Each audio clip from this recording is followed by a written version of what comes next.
Types of resources. Students, there are three types of resources. Students, resources के तीन प्रकार होते हैं. First, natural resources. Second, human made resources. Third, human resources. First, natural resources are obtained from nature. Natural resources वे resources होते हैं जो nature से प्राप्त किए जाते हैं. As you can see the picture. Students, कोई भी वस्तु जो हमें नेचर से प्राप्त होती है वो नेचुरल रिसोर्सेस कहलाती है. Second, human made resources are created by humans. Human made resources human द्वारा बनाए जाते हैं या क्रिएट किए जाते हैं.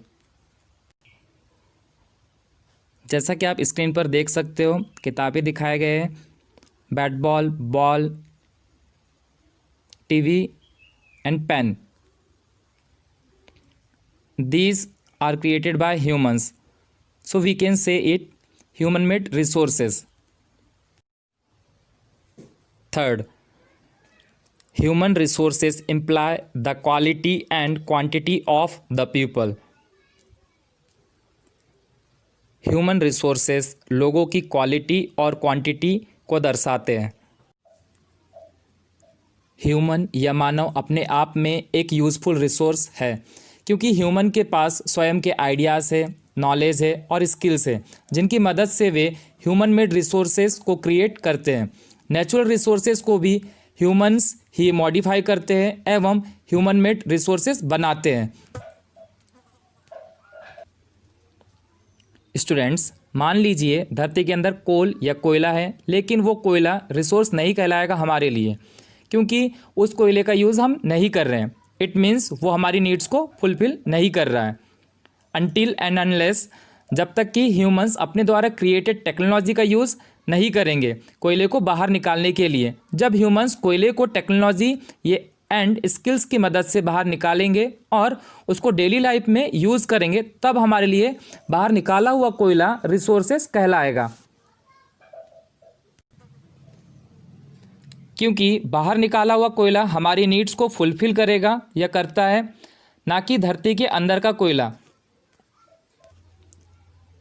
इसीलिए ह्यूमन अपने आप में एक यूज़फुल रिसोर्स है. स्टूडेंट्स, रिसोर्सेज को यूज़फुल एंड लेस यूज़फुल बनाने में टाइम एंड टेक्नोलॉजी का इम्पॉर्टेंट रोल है. पहले हम सवारी करने के लिए या सामान ढोने के लिए घोड़ा गाड़ी का उपयोग करते थे या बैलगाड़ी का उपयोग करते थे, लेकिन आज हम सामान ढोने या यात्रा करने के लिए हम बस का यूज़ करते हैं या फिर हम बाइक का यूज़ करते हैं, ट्रेन का यूज़ करते हैं. मीन्स प्रेजेंट में हम मॉडर्न व्हीकल्स का यूज़ करते हैं सवारी करने के लिए या सामान ढोने के लिए.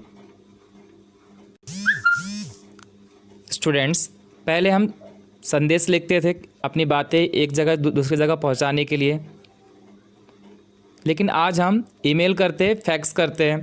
पहले हम टेलीफोन का यूज़ करते थे बातचीत करने के लिए, कम्युनिकेशन करने के लिए. आज हम मोबाइल का यूज़ करते हैं बातचीत करने के लिए. पहले हमारे लिए घोड़ा गाड़ी या बैलगाड़ी मोस्ट यूज़फुल रिसोर्स थे, लेकिन टाइम के साथ साथ, टेक्नोलॉजी के साथ साथ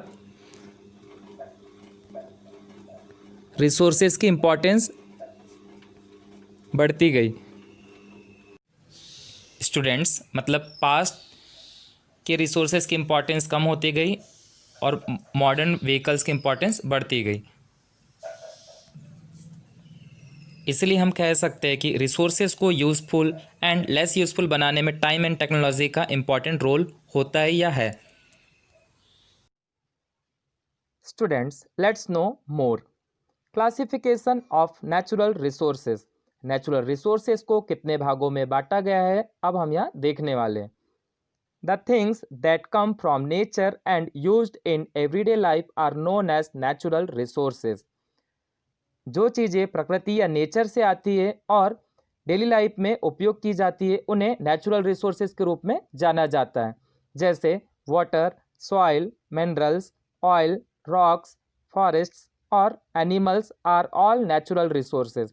क्योंकि ये सभी हमें नेचर से प्राप्त होते हैं। They are classified on the basis of origin. Origin means resource कैसे बना है या उसकी उत्पत्ति कैसे हुई है। नेक्स्ट, डेवलपमेंट एंड यूज, विकास और उपयोग के आधार पर। एंड स्टॉक एंड डिस्ट्रीब्यूशन के आधार पर, मीन्स भंडार और वितरण के आधार पर या डिस्ट्रीब्यूशन के आधार पर।